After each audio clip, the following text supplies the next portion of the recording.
19 jours. C'est le temps qu'il a fallu à un réalisateur inconnu pour créer ce qui deviendra l'un des plus grands antagonistes du cinéma.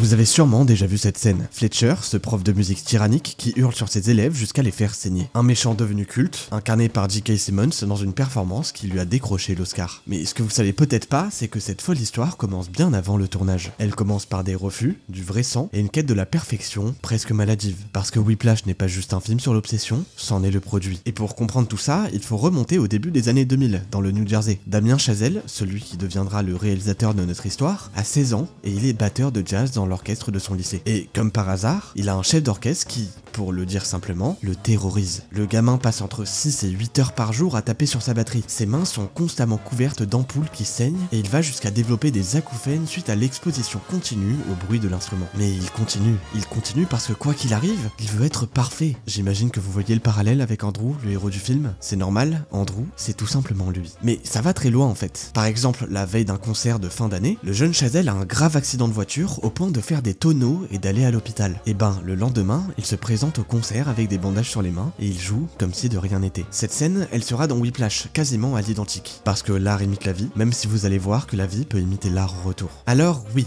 on a un gamin obsédé qui troque finalement ses baguettes pour une caméra, mais qui, au final, reste le même, avec la même détermination passionnée et la même volonté de tout sacrifier pour son art. C'est comme ça qu'on se retrouve, des années plus tard, avec un Chazelle de 27 ans qui galère à Hollywood. En 2012, il veut monter La La Land, son grand rêve, son immense projet musical.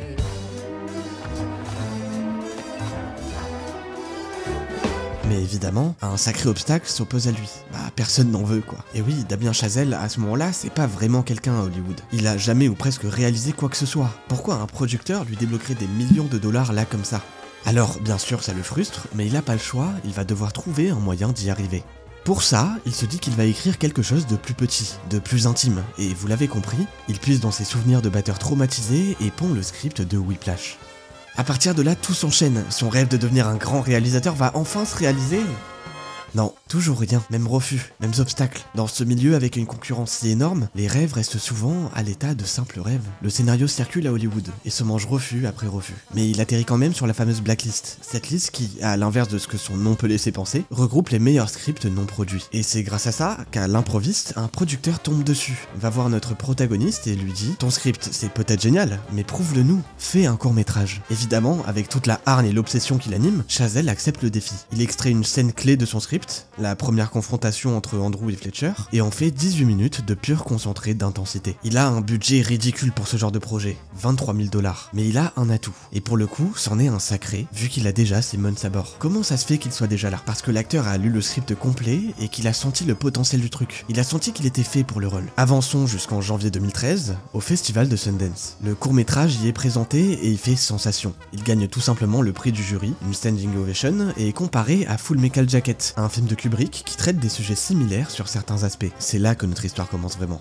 À partir de là, les producteurs ne peuvent plus l'ignorer. 3,3 millions de dollars sont débloqués pour le long métrage. Mais à ce stade-là encore, ça peut paraître comme un pari complètement fou. Confier un film à un mec qui n'avait quasiment jamais réalisé. Mais le producteur Jason Blum, généralement spécialisé en films d'horreur à petit budget, flaire le bon coup. Et puis il y a un casting top tier quand même, avec Miles Miller qui rejoint l'aventure pour le rôle principal et qui joue vraiment de la batterie depuis l'adolescence. L'alchimie avec Simmons fonctionne immédiatement. Tout est prêt, le plateau les attend, il ne reste plus qu'à tourner le film avec une contrainte particulière puisqu'ils n'ont que 19 jours. Alors contextualisons. Normalement un long métrage ça se tourne en 2 à 3 mois minimum. Certains ont besoin de beaucoup plus de temps, Avengers a pris 6 mois par exemple, Titanic a pris plus d'1 an. Mais Whiplash sera tourné en 19 jours, 14 heures par jour, 6 jours sur 7. C'est complètement fou en réalité, faut vraiment se rendre compte du défi que ça représente. Mais alors pourquoi si rapide? Eh bien parce que Damien Chazelle s'est mis en tête de présenter son film au festival Sundance de 2014. Ça serait beau hein. Un court-métrage qu'ils ont récompensé revient en long-métrage l'année d'après, mais ça ne lui laisse que quelques semaines pour tourner, monter et finaliser le tout. C'est de la pure folie. Heureusement, le mec s'est préparé comme un général avant la bataille. Il a storyboardé chaque plan, créé des animatiques pour les séquences musicales, il sait exactement ce qu'il veut filmer. Et il a une deuxième caméra en permanence sur le plateau, qui capte tout. Les mains crispées, les gouttes de sueur, les détails qu'on peut pas forcément prévoir. Mais là où cette histoire devient complètement dingue, c'est que pendant la 3e semaine de tournage, notre jeune réalisateur a un accident de voiture. fracture. Oui, encore une fois, et c'est pas si léger que ça. Commotion cérébrale, passage à l'hôpital. Alors forcément, l'équipe pense que c'est fini, qu'on met le projet en pause, qu'on présentera le film l'année suivante. Mais le lendemain, sans que personne ne s'y attende, Chazelle est de retour sur le plateau. Affaibli, mais bien présent. Exactement comme son héros dans le film. Exactement comme lui-même à 16 ans après son concert. Miles Teller dira en interview que, quand il a une idée en tête, ne vaut ne pas se mettre en travers de son chemin. Et parlons de Miles Teller justement. Parce que au-delà de son talent d'acteur, il joue vraiment une grosse partie des performances de batterie qu'on voit à l'écran. Pour les plans très techniques, ok, ils ont une doublure. Mais la plupart du temps, c'est lui qui tape. Et le résultat est fascinant pour lui, puisque ses mains commencent à saigner pour de vrai. Lui qui, en lisant le script, se disait que c'était exagéré, s'est retrouvé sur le tournage en voyant littéralement son sang sur la batterie. C'est allé jusqu'au point où sur certaines scènes, Teller interpellait Chazelle parce qu'il y avait trop de faux sang et que c'était pas réaliste. Sauf que c'était pas du faux sang, c'était bien le sien. Du coup, une bonne partie du sang qu'on voit à l'écran est vraiment celui de l'acteur. Au niveau physique, la batterie a pas été la seule épreuve. Pour la fameuse scène du tempo, ils ont d'abord tenté avec des fausses claques, mais c'était pas assez intense. Alors les gifs qu'on voit, ce sont des vrais gifs de Simmons sur Taylor. Et à l'inverse, dans la scène où Andrew se jette sur Fletcher, l'impact est si fort qu'il fait chuter Simmons et l'acteur de 59 ans se fracture 2 côtes. Malgré la blessure, il finit les 2 derniers jours de tournage sans rien dire. Un vrai soldat, sûrement inspiré par son capitaine. Et cette intensité presque folle du plateau, qui est, je le rappelle, tourné en équipe et en budget réduit, tout ce qu'on ressent à l'écran, l'épuisement, la rage, la frénésie, c'est authentique.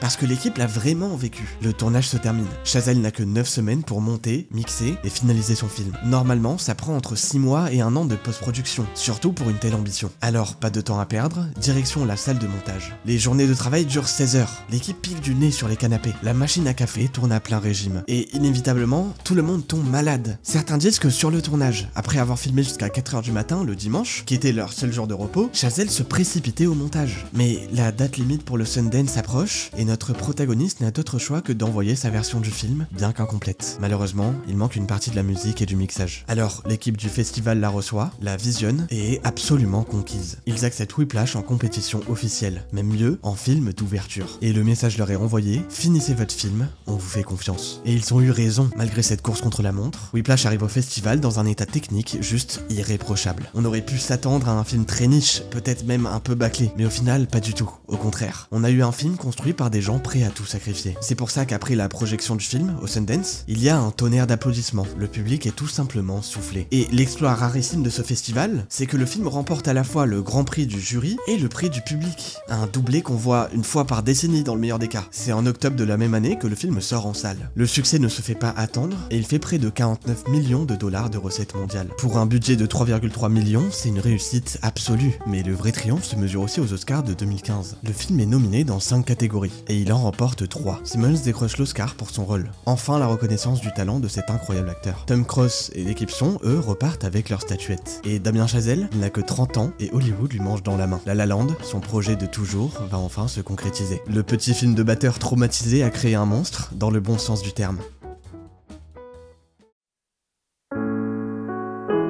Voilà l'histoire. L'histoire d'un gamin qui rêvait de faire de la musique, qui s'est fait broyer par un système, qui a écrit ses traumatismes sur papier et qui a fini par conquérir Hollywood. Mais en la racontant, j'ai pensé à la mienne. Parce qu'en fait, j'ai toujours eu un problème. Depuis gamin, j'ai abandonné tout. Le piano, le sport, les hobbies. À la première difficulté, je lâchais. Sauf ça. Sauf cette chaîne, sauf ces vidéos que je fais pour vous parler de cinéma. Pour être honnête, parfois je me dis que je perds mon temps, que je fais tout ça pour rien, que je devrais peut-être me concentrer sur des trucs plus sérieux. Mais je continue, parce que j'aime trop ça en fait. Parce que c'est ma façon à moi de partager ce qui me passionne. Ma façon à moi d'être libre. Et je me dis que Chazelle, il a dû avoir les mêmes doutes que moi. Les mêmes moments où il se demandait s'il servait vraiment à quelque chose. Mais il a continué, malgré les refus, malgré les échecs, malgré les accidents. Parce qu'au fond, quand on a trouvé ce truc qui nous fait vibrer, on peut pas faire autrement. Vous aussi, vous avez ce truc. Cette chose qui vous fait oublier le temps qui passe. Cette passion que vous portez en vous, même si personne autour ne comprend. Alors, battez-vous pour. Pas jusqu'au sang comme Taylor, pas jusqu'à vous casser les côtes comme Simmons, mais battez-vous quand même. Parce que la différence entre ceux qui rêvent et ceux qui réalisent, c'est simple, ils refusent d'abandonner.